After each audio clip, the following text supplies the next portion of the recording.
जो भगवंताला आवडतो ना तोच या धर्म मंडपामध्ये येऊन बसतो.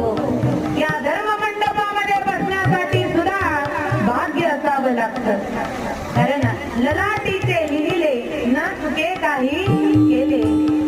महाराज यत्र नार्यस्तु पूज्यन्ते रमन्ते तत्र देवतः. ज्या ठिकाणी स्त्रीची पूजा केली जाते त्या ठिकाणी स्वतः माझा भगवान परमात्मा नारायण परमात्मा अवतरित होऊन राहतो.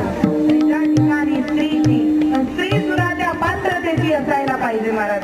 ती जर अवदसा असली, अवदसा जर तुम्ही पूजली तर तुमच्या घराची शांती भंग झाल्याशिवाय राहत नाही. असो जनाबाई म्हणतात, आता सीतेसारखं दुःख तुम्हा आम्हाला